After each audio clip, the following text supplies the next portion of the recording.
Greetings, everybody. It's Blair Johnson with the Badass Records podcast, welcoming you to another installment of the show.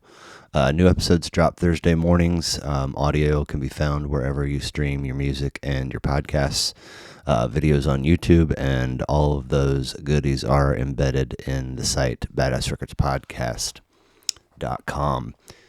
If you or someone you know is interested in joining me for an episode or would be a good candidate, hit me up at badassrecordspodcast@gmail.com and keep tabs on the program via the socials, Twitter and Instagram. Last but not least, if you feel inclined to support the show, make sure you check out the merch tab on the website. Get yourself a hoodie, a coffee mug, a baseball cap, a sticker, whatever floats your boat. That's all I got for you today. Appreciate you stopping by. Hope you enjoy the show.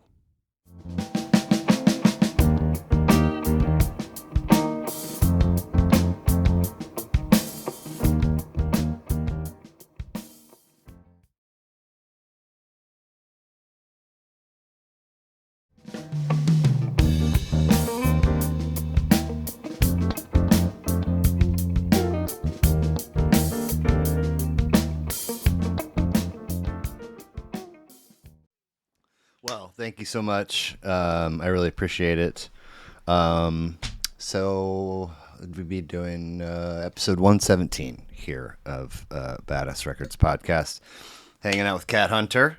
Hey. Welcome. Very nice to meet you. Appreciate you coming by. Voodoo Hippie Girl on Instagram. One of my many names, yes. And voodoohippiegirl.com is the website. Free Spirited Threads. Right. That's one thing that I do. I do so many different things, but yes, that's one thing. I think that's the only one I am aware of. What? So I also, my business is actually the House of Voodoo. Oh. And shoot, now I feel like I'm unprepared. No. See, I started out as the Voodoo Hippie Girl. Okay. But then my husband decided that he was going to dare me to make tie-dye for people who don't like tie-dye.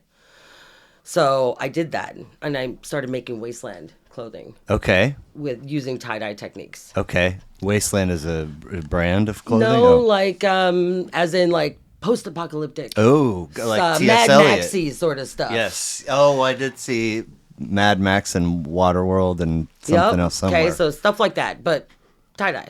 Okay. And other things too. So, so I ended up splitting it into a couple of different brands. So I have another website that does that stuff. House of Voodoo. Well, the House of Voodoo is kind of just the parent. So okay. Weird, right? I mean, no, it makes sense. But I found that the people that like the tie-dye didn't like the Wasteland stuff, and then, vice versa. So it was really hard to get people to all come to one place.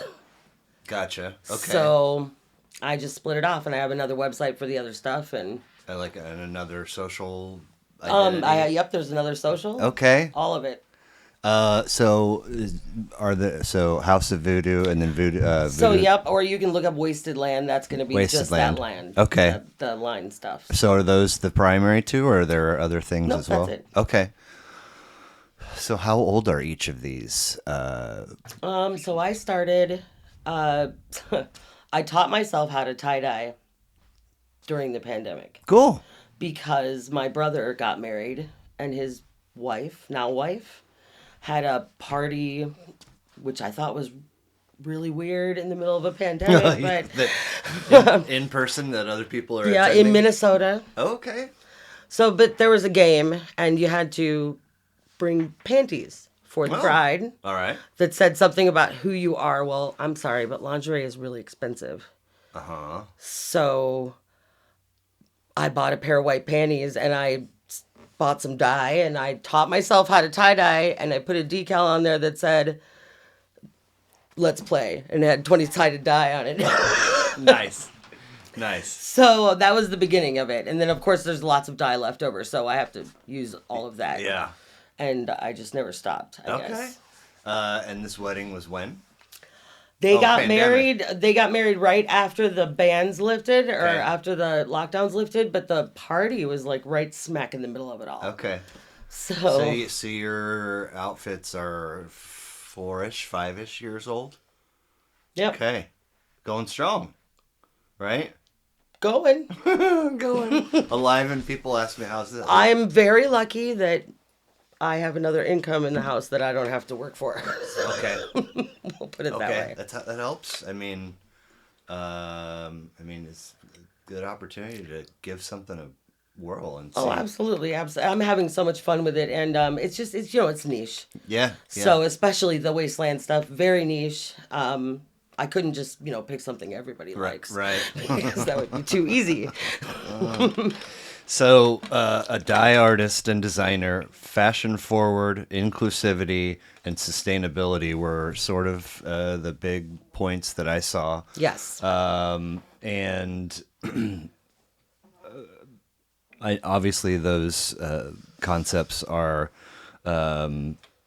have been important to folks and talked about topics for a while now. Why are they important for you? Well, I used to be a fairly large girl. Okay. And going to the festivals and everything, the clothing that was there for sale was never big enough.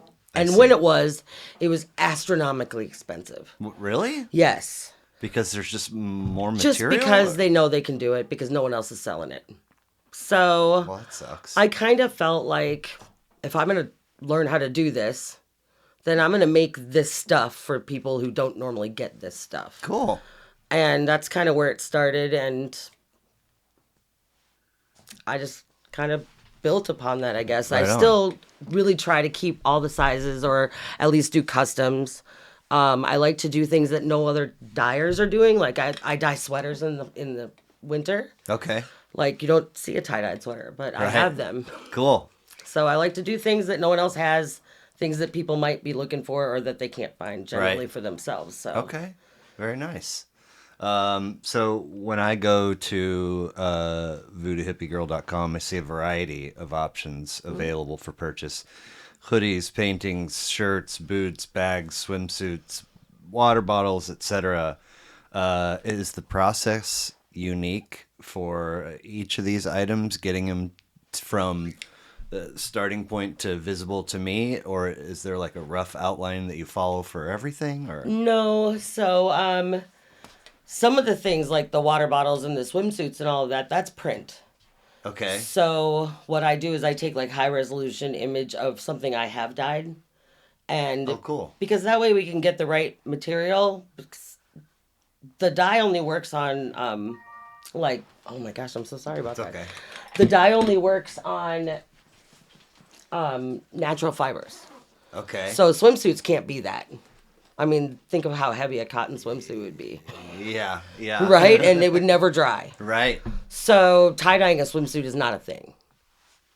But I can make one if I do, a print. So I have the print shop do that for me. Okay. So it just depends on what it is. Most of the regular clothing are all one-offs. Like I dye all that individually myself. Nothing, no two pieces are the same. Okay. So, in addition to the variety of items, when it comes to clothing specific, it did seem like this here is available in an XL, and this here is available in a medium. But Yeah. it's not like you can click on it and choose a size. Sometimes I'll do a whole size run with the same colorway, but not generally.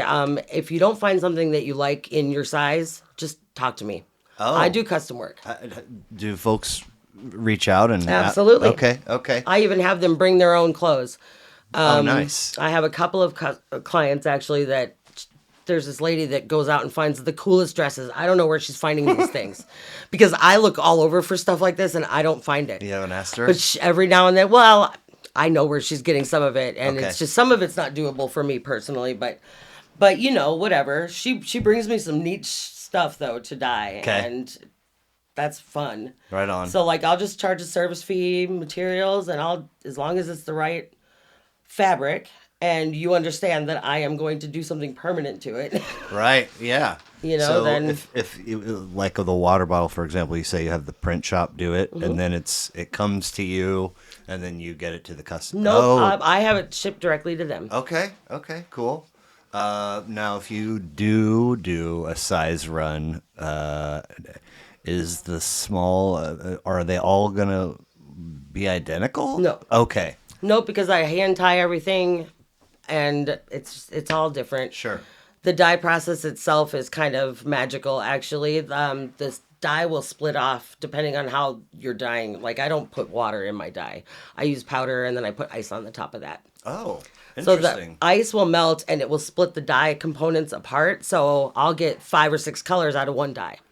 Seriously. Yes, but I never know how that's going to work. Oh. So it's kind of like I don't know what it looks like till I'm done either. How did you, I've never heard it. I've only seen liquid stuff. How did you discover that? Well, I don't know. I came across it probably on YouTube or something. Okay. Cool. But it's definitely my favorite.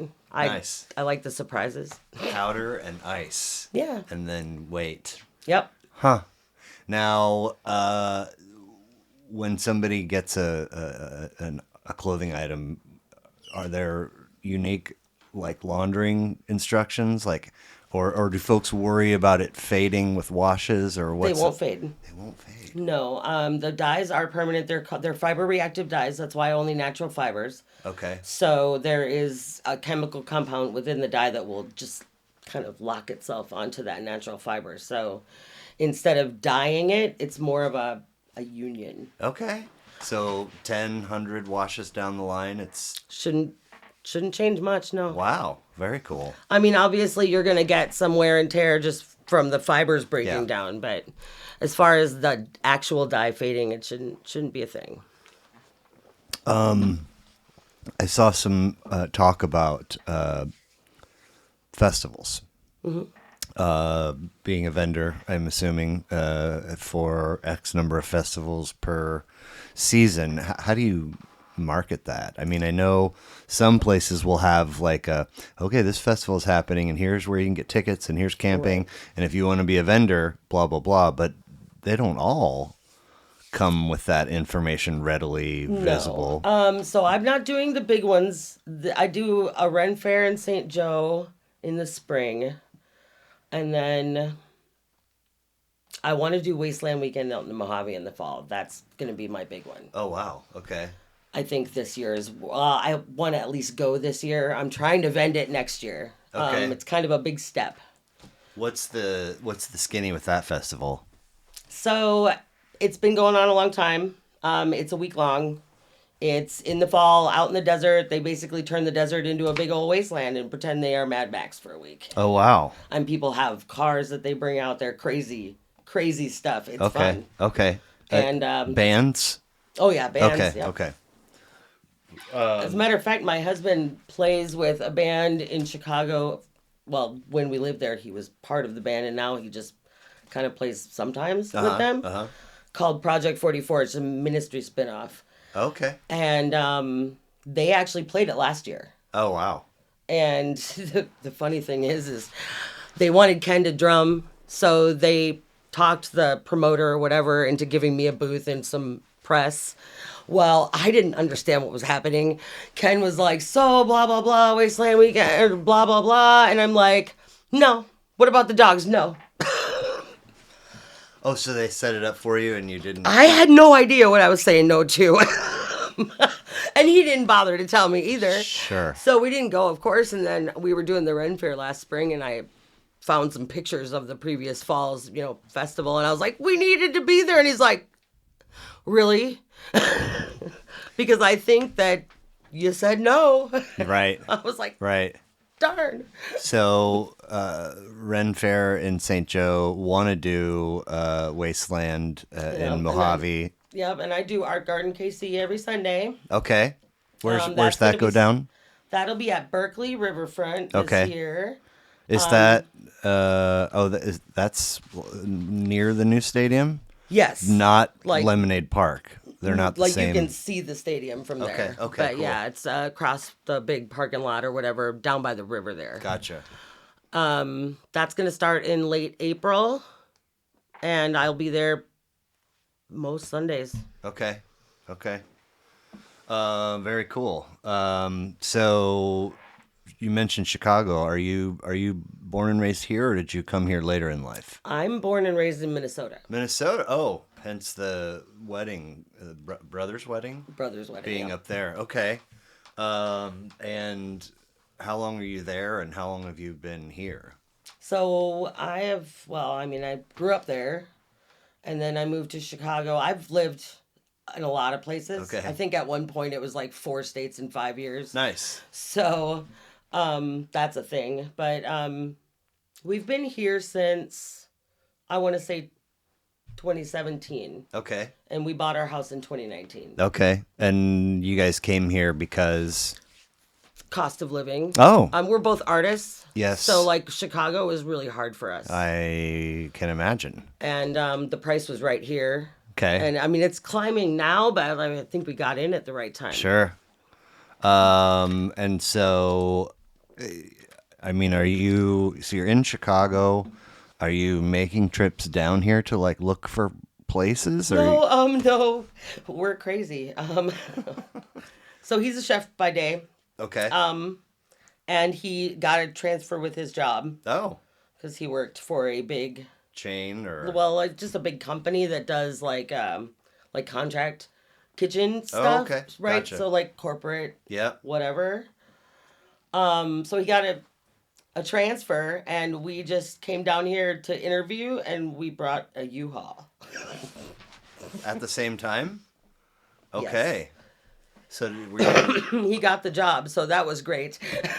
were you like hoteling it for a minute or... For a hot minute, yeah. Hot minute, okay. Hot minute. Okay. Couple weeks. Right on. And then we had some friends. I mean, we have friends here. So we Sure, stayed okay, cool. with a friend for a couple of weeks, and then we rented our first place. And of course, artists, right? So bad or no credit. And so we were just like on a mission.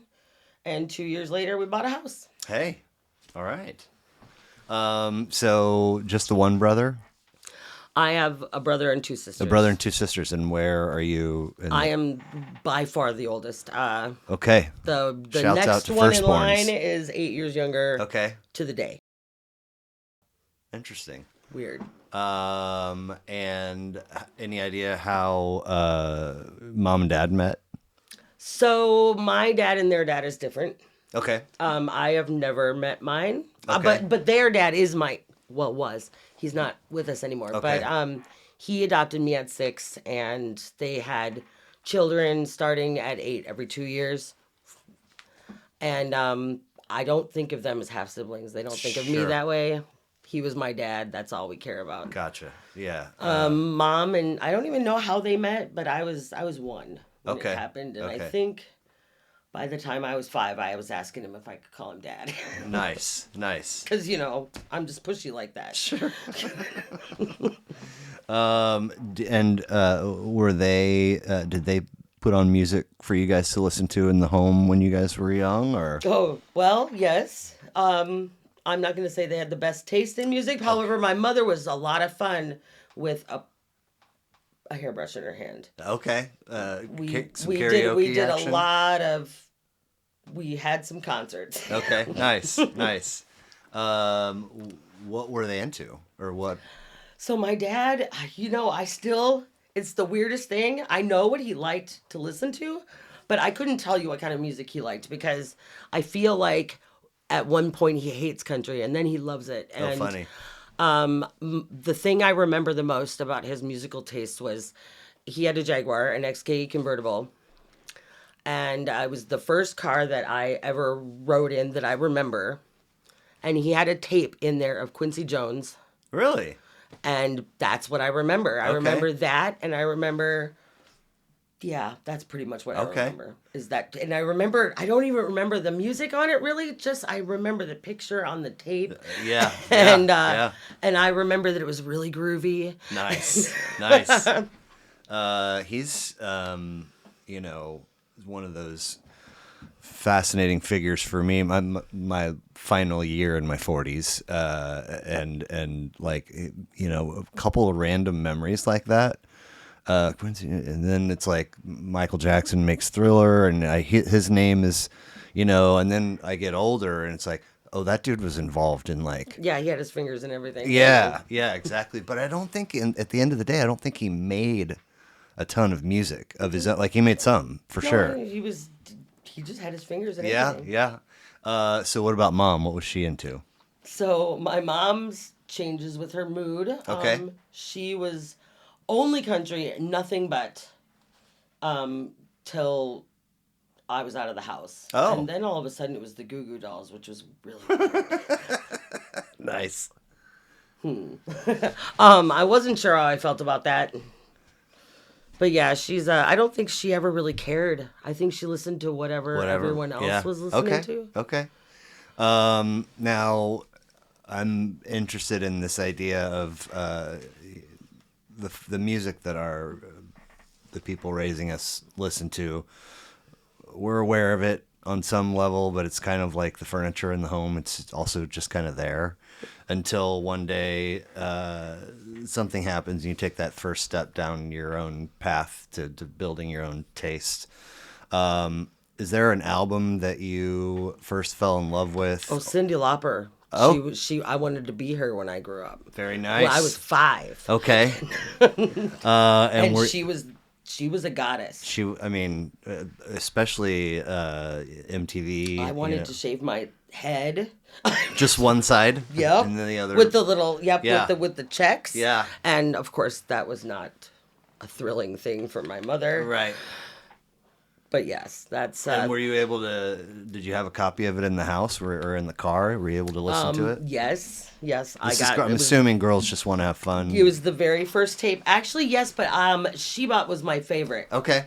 The album was. The album, yeah, Girls. it was the whole album was good. Actually, that's a great album. For sure. But She-Bop was great. I always kind of liked the weird songs on the album. Like that was always kind of my thing, even when I was young. Okay. What about concerts? Anything a first or something that stands out? See, those were embarrassing stories because I didn't get to pick those really. There's those that you don't that you get taken to, and then when you first go to one. So, my first concert was New Kids on the Block because my mother thought that's what I wanted to see. Of course. It was not. The 80s, you're a girl, and this is a thing, right? What I wanted. But anyway. Yeah. The one that I went to first on my own, I'll never forget it actually because it was at the Mirage, which was this nightclub in Minneapolis. Okay. And it was an all ages show, which, it was weird because like Gen X, man, we're the coolest generation ever because we had nightclubs when we were teenagers. Right. Yeah. It was the stupidest idea ever. I just wonder how many predators I ran into in this place before we knew what that was. Yes. But anyway, I saw Motley Crue there. Oh, wow. When I was 15. And here's the thing, though. I was excited for Motley Crue, but I forgot all about them after Typo Negative played because they opened up. And I lost my shit. Okay. Like, that's amazing that they both played an all-ages show. I was in love. Okay. And I started down a very dark gothy trail from there. And was it was just the two bands that night? I don't remember what happened after Typo because I was enamored. Like it was something I didn't know what I had just seen. Okay. I was from a little town. My mother took away Use Your Illusion because it had a freaking parental advisory sticker on it.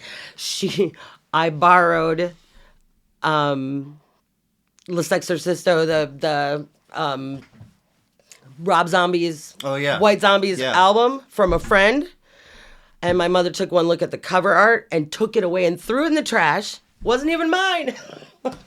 Wow. So like I had no idea what I had just seen after I saw Peter Steele up there with his band, and I was just like, yep. Nice. Now, did you see, as firstborns, we tend to see this on occasion, or if not, hear about it. Did strictness evaporate a little bit with each of the three kids below you, or did she stay I'm not. stern? I don't really know because I was gone. Okay. Because I was so far ahead of them. Like I was gone. Right. Fair enough. But here's the thing. She was only strict when it came to stuff like that. Okay. Which is so weird that I ended up an artist because, like, I was very sheltered there. Like, she was afraid of the city. We didn't go to the city for anything. So there were no shows, no. Uh-huh. But here I am an adult and I love the opera, but I couldn't have gotten her to take me to one, though.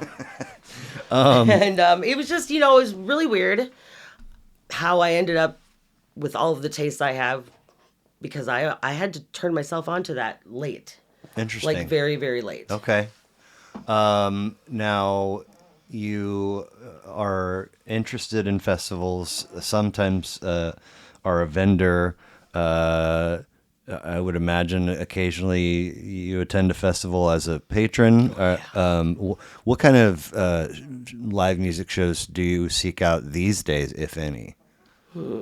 Well, I mean, so I'm going to see Starset in April, and I'm very obsessed with them right now. So hopefully after that show, I will stop fangirling out because it's really weird to be 44 and fangirling out. Hey, 10-year-old. I fanboy hard, and I don't have plans to stop anytime soon. If you would have asked me what my ideal band is that never could be was before I found them, I would have said them. Okay. They're touring not for an album, but for a book. Like, yes, it's insane. So the music seems kind of romantic at first glance. Mm-hmm. But if you deep dive a little bit, you realize that there is a whole story behind all of it. And it's not a love story. It is a dystopian, crazy story. Yeah. Dystopian. Like, yeah, it has to do with like a future society that is under totalitarian rule and a message that comes back in time, and it's crazy. And if I think if I remember correctly, that society is struggling with the overuse of technology. And amongst other things. Yeah, it's like if you took the best of Orwell and the best of, I don't know, any science fiction. Sure. And put them together. Sure. You'd probably have this story. But yeah, it's amazing, and I have an unhealthy obsession with the apocalypse. So. Oh. Which is why I make wasteland clothing. But yeah, so I think it's just a whole thing. Well, I'm very excited to see it. And the book, they have a book. They're bringing out a new one. There's one out currently. Like, it's a whole immersive thing. Wow. So where are you going to see them? In Lawrence. I'm not okay. I don't remember the name of the venue. In April, though, you said? April. Nice. April, I think it's the 9th is when their date here Cool. is. Well, like I said, I appreciate you being here. I appreciate you sharing a list with me. And I'll usually roll through them in order of release, but since they come up, we're going to go opposite. Sorry. No, it's all good. It's perfect. So, Divisions by Starset, 2019, third of 4 for them. Ooh. 13 tracks, 58 minutes, rock band from Ohio. It did seem, as I'm starting to listen to this, an interesting mix of perhaps love story with a little bit of an edge to it. Oh yeah. And then I'm like, wait, what's happening here? Now it's feeling futuristic. Did you watch any of the videos by chance? I didn't. You should do that. They're like Black Mirror episodes. I have watched like 4 of those. And that's what the videos the are like. Weirdest feeling of like, gotta watch more, but I might be a little scared too because it's so mind blowing. Mm-hmm. But I did see around 2016 they had generated $230,000 in revenue from YouTube views. Yes. And one of their singles had over 280 million views. I was like, what the fuck, dude? Never even heard of these guys. Guy's before. A genius. I forget his name. Dustin. And what was the other piece? There's 20 musicians credited on this album. I mean, I think it's fewer than that, as a sort of like you mentioned with your husband, who was in this band in Chicago, but maybe just performs with them sporadically. Right. But I mean, and a lot of them, it's this person and then programmer. Yep. And I'm like, what? Oh, it's insane. There's a lot going on, and it's very cool. So who are these guys, and how did you discover them? Okay, so it's weird how I discovered them, and my brain is weird, so that's why we are where we are. I, on some like surface emotional level, connected with some weird song that they played on the radio that they did with Breaking Benjamin. Breaking Benjamin. Yeah. What's that? Breaking Benjamin is another band. Okay. They collaborated with them on a song that actually is on the radio. So like I hear this regular old FM radio. Yes. Is that what do you guys roll to some FM radio in the car? And it's noise filler in the house. Gotcha. Okay. So coincidence. Yes, and then so I hear this song for a long time. And I don't really think much of it, but then something in my life happens. And all of a sudden, I'm emotionally connected to this song. Wow. And then but I can't just let well enough alone, so I have to know everything. Right? I hear you. And when I found out that there was a whole like dystopian story, it was over for me. Because like you're talking to the girl who reads 1984 every year. Okay. Yeah. Like that is right up my alley. This guy is speaking my language. And then I start hearing the double meanings in the songs. And then I start watching those darn videos that are just crazy. I gotta check them out. Oh, you won't be sorry. Okay. And it's insane. And my husband is in the rabbit hole now. Oh, cool. That's fun. It took me a minute to get him on board because he was trying to be all snobby and shit. But I hooked him, and now he's like, hey, this is pretty good stuff. What was it, do you think, that hooked him? Yeah. I think it was me nagging him. Okay, gotcha. And then finally he's like, fine, I will just fucking listen to it. You quit bringing it up. I'll check it out. No. And then I got him on a video, and then it was over for him, too. So he bought me the tickets for my birthday. Ooh, very and nice. I think he's more excited than I am. He's reading the book right now. So the book you were just talking about.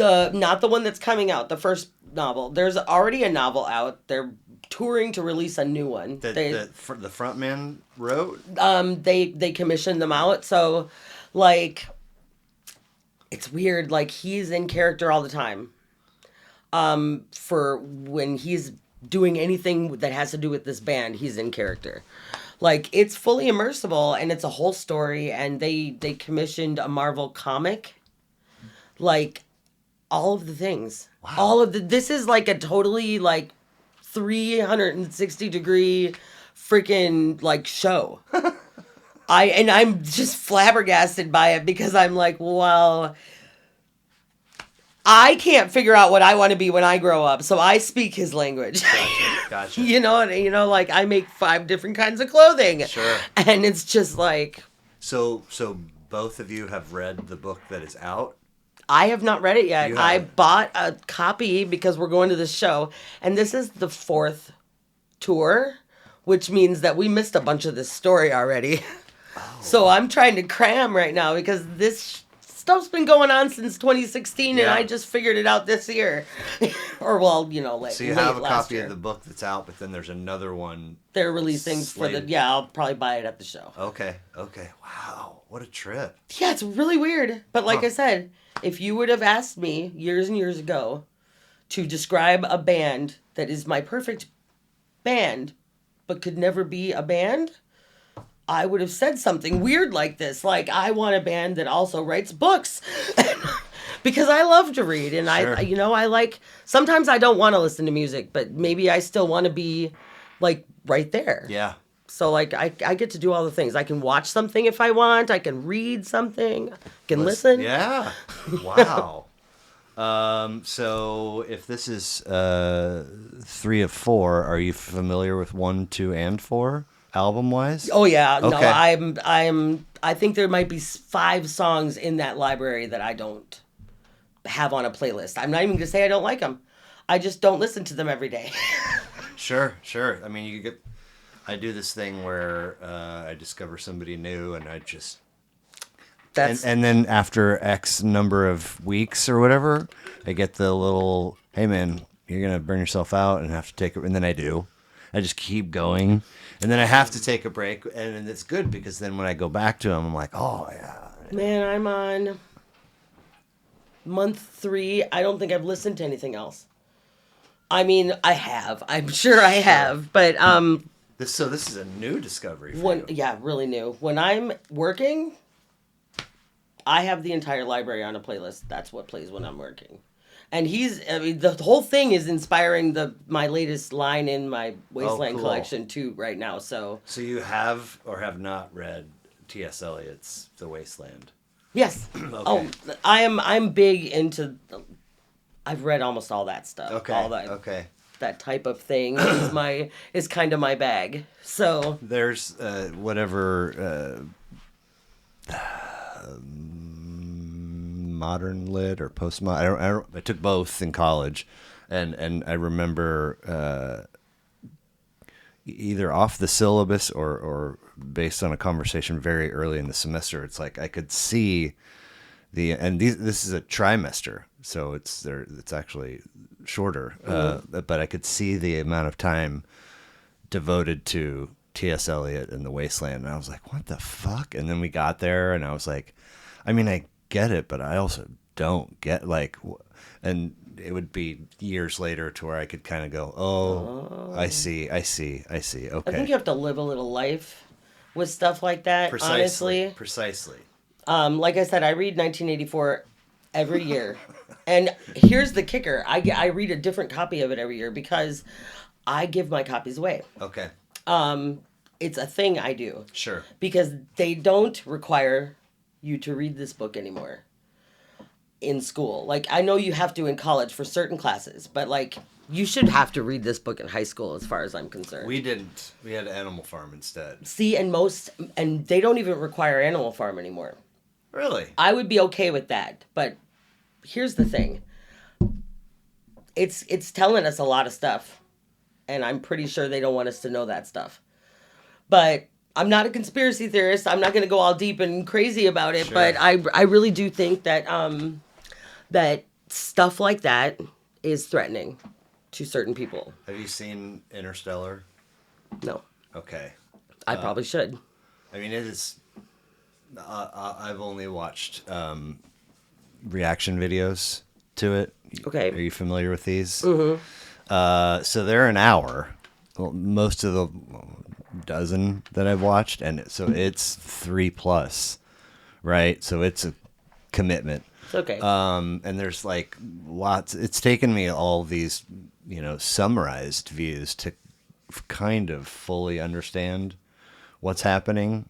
Because at first I was like, why would you make a movie like with this level of science and math? Because I'm not. Anyway, there's a part early in the movie where he gets called to the school to talk to a principal and a teacher about his daughter, and they're like, she somehow has access to this information regarding the moon landing, and that stuff has been pulled from circulation, and the real truth is what we taught. And he was like, you don't think the moon landing so it's like weird to going from banned books to the notion of X number of years like we don't not only do we not teach that anymore, if you come around talking about it to your peers, you can get in trouble. Yeah. It's like, what? Yeah, I don't know. I just so yeah, every time I run across somebody, and there are way too many of them who have never read that book, whatever copy I happen to have at the time, it goes away. Nice. And I hope some of them at least read it. Right. Like, I don't know. I just think it's important. Yeah. And there's a couple of books I feel that way about, but that one's my biggest one. Any others off the top of your head? The Jungle. Upton Sinclair. Yeah. And now that one's, well, obviously we have USDA food laws right now because of that book. I don't know that I ever made that connection. Oh, no. It's true. That book was a whistleblower, and a lot of laws were changed because of it. No kidding. Yes. He wrote, it was a fictional book. However, everything was factual as far as setting. We actually lived in the meatpacking district in Chicago, my husband and I, in an old slaughterhouse. Oh, wow. And I walked around our neighborhood reading this book, and I mean, you could see the things he was talking about. Like the buildings, like the corners, like the way the streets were laid out. It was all perfect. Weird. And not being from Chicago, of course, when I learned that was where that book was set, of course, I went out and bought a copy, and because it's one of my favorites. Yeah. And I was like, well, I guess I'm reading it right now. And I would literally be walking around my neighborhood reading this book, finding all the spots in the book. Oh, what a trip. It was great. But yes, the all of the horrific things that happened in that book actually were happening quite regularly in those slaughterhouses there. Weird. And it was also the birth of the unions and all of that right then. Okay. Just an amazing point in time that book was written about, focusing on this one family, of course. Sure. But yeah, there was definitely a lot of policy change after that book came out. Okay. So 1984, The Jungle. Any others? Fahrenheit 451, Okay. obviously. Never read that one. Ooh, you should. I think I probably have it. It's good. I mean, it's definitely worth the read. Anything by Vonnegut. Yeah.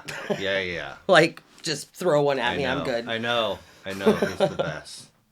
Well, cool. So, rock band from Ohio, going backwards from 2019 to 2016, and I was so giddy when I saw this on your list. It's Blue Mountain by Bob Weir.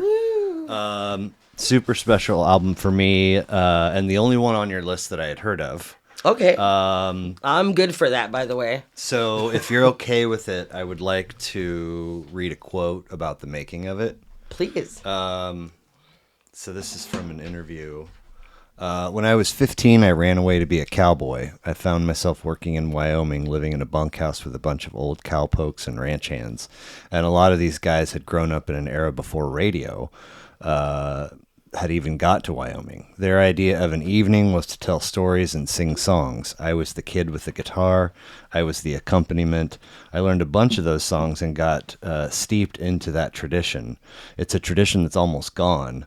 I've been sort of wondering what to do with that for decades now. And then he crosses paths with somebody in particular whose name escapes me, and then some folks from the Nationals, and they make this record. And it is just freaking medicinal for me. How did you discover it? So I was in my backyard tripping on acid. I like the story around already. a fire, and Only a River comes on, and I am gonna move to a river. I'm gonna move to a riverbank and live in a shack after I hear this song. Like, that's my goal in life. Oh my God, it's such a great opener. And I have turned so many people on to that song that would have never listened to this man. Okay. And I've had 20-year-olds crying to it. And I've had... Wow, really? Yes. They do have feelings in there. Somewhere. Those 20-year-olds. Usually, if you get enough booze in them or give them a hit of acid, they will cry at anything. Okay, so now, we're kind of close to the same age, I think. When is LSD experience number one for you? At what age? Are we lying or? No, we're telling the truth. Okay, I was. Unless there's somebody. I was 16. Okay. All right. So same. I was on my own already. Okay. So that was a whole thing. Oh, when you said you were already gone, you weren't kidding. Mm-hmm. You weren't. Okay. Now, but so you've from age 16 to at least 2016, you can still tolerate LSD. Oh, I still keep some in my freezer. Okay, and is it gel? Is it liquid? Is it paper? What? Just blotter. Okay, Paper. okay.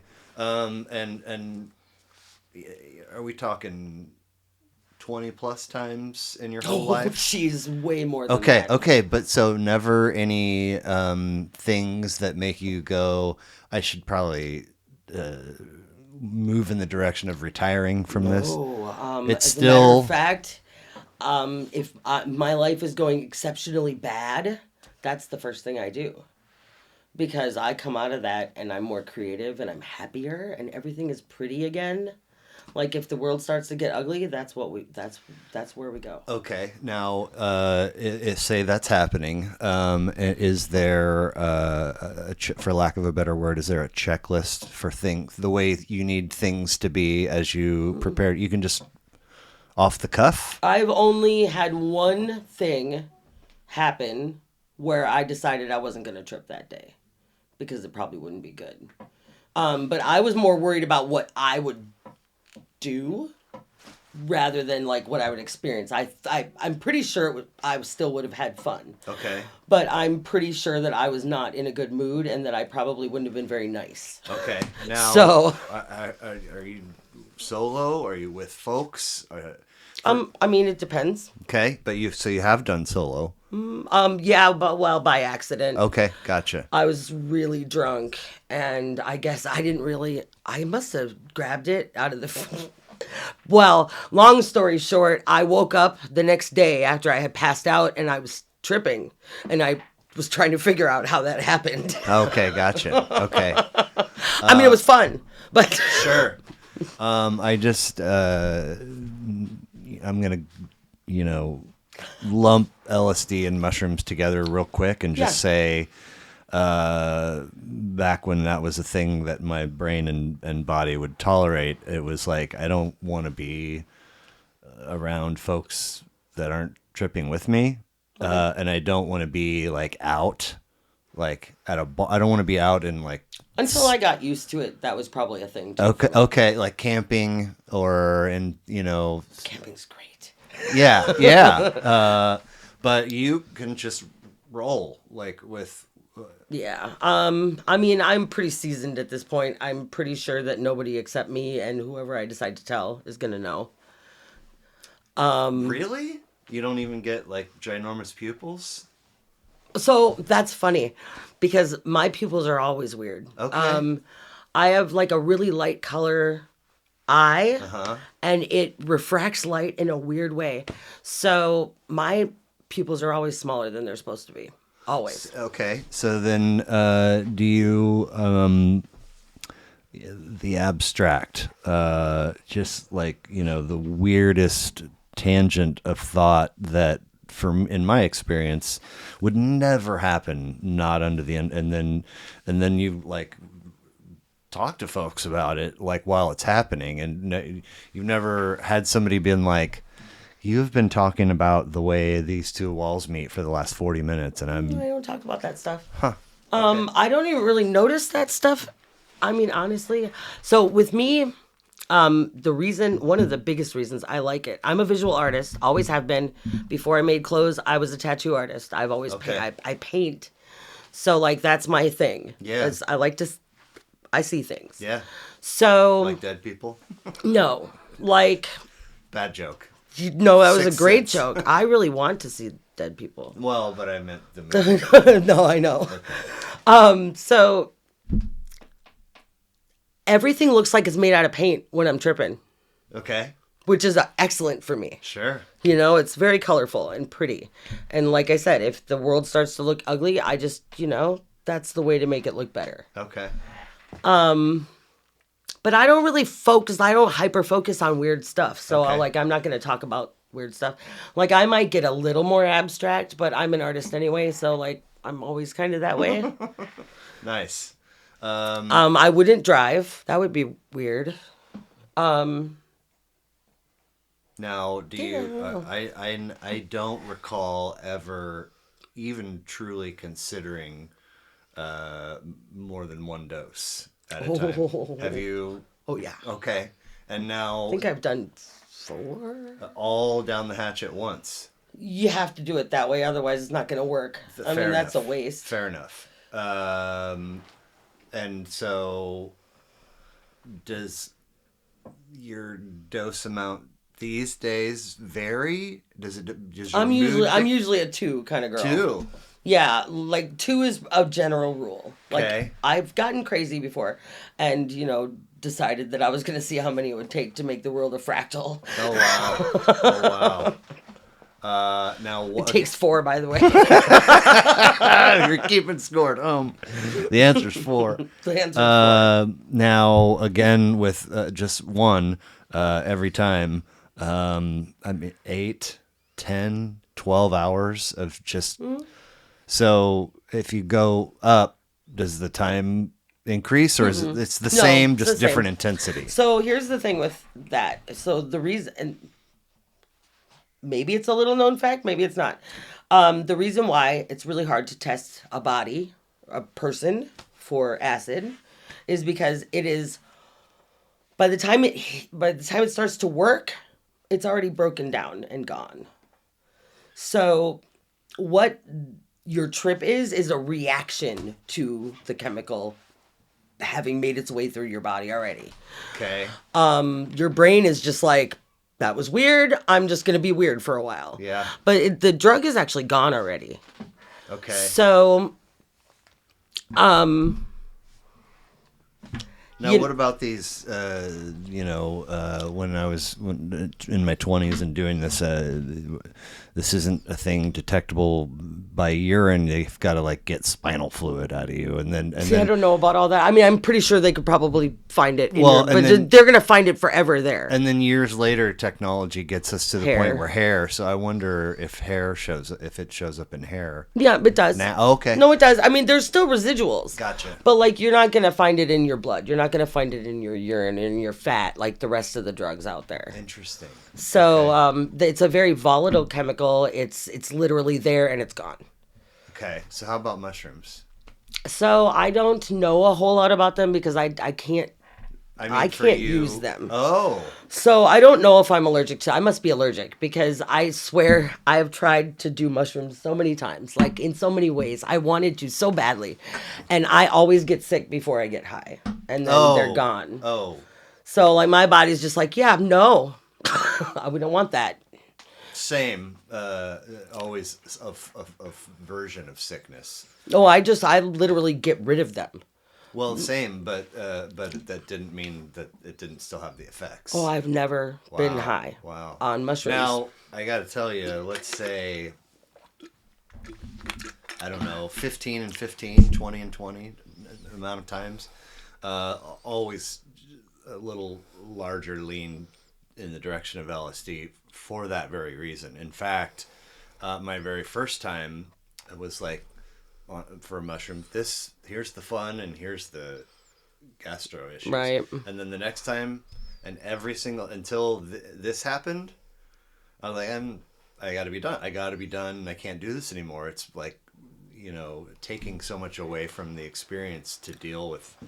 Right. And then there was a whole other thing with LSD. Not that I had symptoms or issues, but I think I'm just scared at this age. Who knows? Could be fine. I honestly think that everybody that talks of bad trips or this or that, I think you do it to yourself. Sure. I really do think it's a psych out thing. If you want to have fun, you're gonna have fun. And that goes for drugs or no drugs. Right. I could be, for lack of a better word, tripping my balls off without any LSD if I want to bad enough. Sure. Yeah. And just if I want to make that a good one, it's going to be a good one. If I want to make it bad, I'm going to make it bad. Yeah. No, I mean, I just think that there's already enough naturally happening where, I know that the path to insanity is up there. Okay. And thankfully, I think there's some armed guards and some locks. See, we're already there, so we don't bother worrying about it. Nice. We just live there already. We put up some curtains and called it home. So you've shared this record, Blue Mountain by Bob Weir, with Young and Old, and you talked about Only a River. I mean, for me, there's not the whole album's great. Only a River and probably Lay My Lily Down are my favorites. Okay. Just beauty, and there's some darkness in there, and there's some sadness, and it's just so much going on, but somehow it doesn't make you sad, and I just love that. It's magical. I Yeah. love it too. It's everything that's good in the world. So from 2016, another step back, 2013, Thread by Mr. Blotto. Okay. 15 of 15. This is fun. 14 tracks, 67 minutes, Chicago jam band. So Mr. Blotto, my wonderful partner Ken was a roadie for them Okay. in Chicago, and they put on festivals. Yeah. So they do 4 a year, generally, like a couple campouts, and then they take over a hotel twice while it's cold. We did our bachelorette party at the hotel, at one of the hotels. Fun. Like this band is family, and Okay. Thread was the first thing I ever heard. The first album I heard from them front to back. Okay. And I still love it to this day. The whole album's good. It's jammy, but it's also kind of rocking. Yeah. You know, it's got just enough Southern fried in there so that, you know, it's great. I love them. And the guys are just wonderful freaking people too. I'm sure. I loved this quote. They apparently enjoy putting Mr. in front of things, like I'm Mr. Thirsty. Mm-hmm. And we're at a Dead show and we're sideways. And I said, I'm Mr. Blotto today. And that's how it happened, yeah. This record started playing and I was like, string cheese incident. And then like later I thought I heard little hints of widespread panic. And then it there's a lot going on. Yeah, for real. Excellent musicians. Just all around great human beings. Chief, one of the brothers, two brothers, basically, are kind of the band, and then, you know, there's other players. Yeah. Two, Chief always tells me that I can do better than my husband, so I like him for that. Just in life? Yeah, I mean... as a partner. No, yeah. As a partner. Like, yeah. Like I said, we had our pre-wedding party there, Gotcha. and I remember we ate some paper. It was fun. And I just remember Chief telling me about 100 times, you can do so much better. You can do better. And he's there, too? Your husband's there? Yeah, of course he is. Their family. Okay, like, gotcha. It's nice. They love Ken. Very they nice. love him. And then from just 1 year prior, 2012, it took me a minute, and I'm not fully there yet to wrap my head around the name of the record and the name of the artist, but Woods 5, Oh, man. Gray Skies and Electric Light I've by got all these things to say about this. Woods of Ypres. Ypres. Thank you. Okay. From 2012, 4th of 4, 11 tracks, 62 minutes, Canadian doom metal. Go. Well, not around anymore. David Gold, the front man, is dead. Right. So here's the thing with this album. This album is released posthumously. He died during the making of it. Yeah, I got hit by a bus. Supposedly. It's a car accident. Yeah, I'm not sure of the exact details. But here's the thing. The entire album is about death. And not just about death, like from a doom metal standpoint, but like, don't worship me when I'm dead. Love me now. This like this guy knew it was coming. So much going on in this album. Like my favorite song would be "The Keeper of the Ledger." Okay. About how the earth gives you all your energy, and eventually she comes and takes it back. Truth. She's the mob. Yeah. Oh wow. Yeah. You know, your life is on loan, and eventually she's gonna come round for payment. And it's stark, and it's truthful, and it's beautiful, and it's uncanny that he did this album and died during the making of it. It's almost like he knew it was coming. Well, I think I think it was out 3 months ish after he passed. Yeah, they had to finish it up. So like he wrote all this stuff long before this freak accident. Yeah. Like how did that happen? Yeah. And then I remember seeing specifically the last 3 tracks. Some folks are like, it's right there. Look, you can't anyway. It's insane. So this one's out in 2012. When did you discover it or them? So, wow. It was probably 2013, 14. Okay. Like, he was gone, but just. Right. A friend of mine said the name of the band, and I thought the names sounded cool. So I asked a question or two, and then I don't know, I did the thing I always do. I found something I liked, and then I just went nuts. Nice. And deep dove. Yeah. And I listened to nothing but Woods for months. And, the whole library. I painted a picture based on the Keeper of the Ledger and sent it to his mother. Really? Yes. Do you know if she received it? Yes. Okay. She's a very nice lady. She still runs the pages, like the social media pages. And, Oh, really? And things. She's an actress or something. Okay. And I know that sounds a little weird and creepy, but I didn't mean it like that. I Sure. sent it and I was like, look, it inspired me to make this painting, and I don't know who else should have it. Yeah, that makes sense by itself, but also if she's still involving herself, then it makes even more sense. Well, and I kept the original. I did send her a print. Okay. I wasn't trying to be all creepy. Sure. I just wanted her to see that, he was inspiring people still. And because she works real hard, to keep his name up and, in people's mouths. And I thought maybe she might like to hear that. The original actually went to a friend of ours who was going through a rough time with some substance problems, and I think that he relapsed and lost it at some point. So it's floating around out there. Maybe It's made its way to somebody who needs it. Is your name on it somewhere? Probably. No, I'm assuming I signed it. But, Okay. Yeah. At this point, I just kind of hope it finds its way around to people who need it. Like your copies of books, right? Exactly right. Well, very cool. I really enjoyed your list, and I already loved Blue Mountain, but I will say most strands of metal aren't my jam. If there's a metal record on, I mean, I've had stoner metal band do an episode before, and been plenty of doom metal.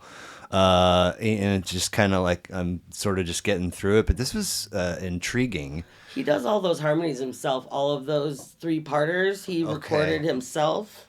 So I don't know how he did that live, but Right. The guy just he was something. He was sure. something special, and he burned real bright for a real short time. Yeah. Well, cool. I appreciate it. I like to run through a quick series of goofy questions, and then we'll wrap and get you out of here. Cool.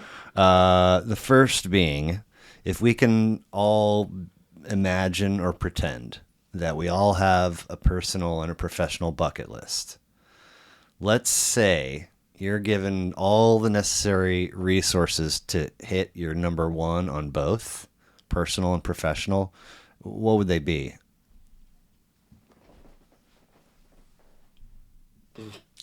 They might be the same thing. I was just about to say sometimes they're one and the same, I would think.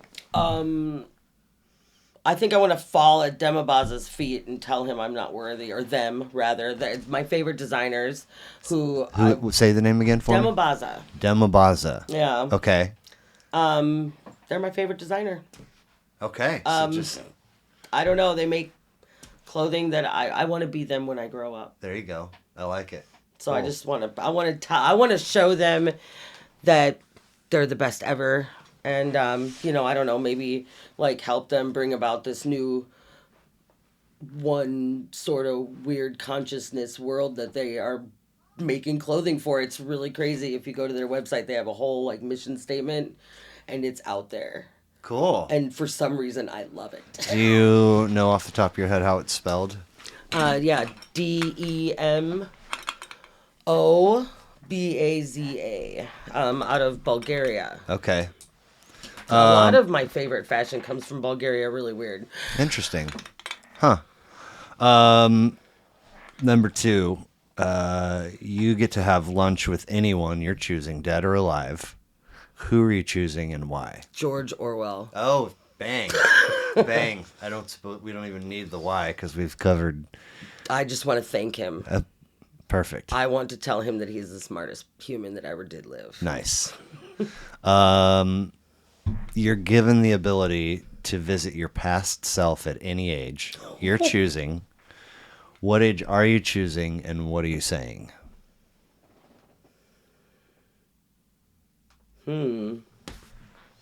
That's a hard one. I mean, at any age, I could probably go back and say, what the fuck are you doing? Touche. That's good stuff. We'll just stick with that. Okay. And just pick a time. Nice. Please complete this for me, please. The world would immediately become a better place in which to live if only... People would wake the fuck up and realize that it's not just them out there. Ooh, I love that. For sure. 1,000%. And, throw a little paper on the tongue while you're at it. That'll help you get there, I think. Right there. You remember that at one time there was a television program called Fear Factor and what it was about? Mm-hmm. What is the ultimate worst Fear Factor scenario for Kat Hunter? Anything that smells bad. Really? It's not... Can't do the smells. It's not touch like spiders or snakes. It's smell. Smells Okay. worse. Okay. Or anything that looks like it smells bad. Like, or if you're describing something that's... Fair enough. Okay. Voodoo Hippie Girl on Instagram. VoodooHippieGirl.com for your free spirited threads. And then... Wastedland.earth. Earth, yes. Which is where one can find all your post-apocalyptic needs. Post-apocalyptic yeah, so like needs. when we finally destroy this place, I've got you. Okay. I'm gonna make you look good. Okay. Very cool. Well, I really appreciate it. It was a pleasure to meet you, and we'll talk to you soon. Yeah, thank you for having me.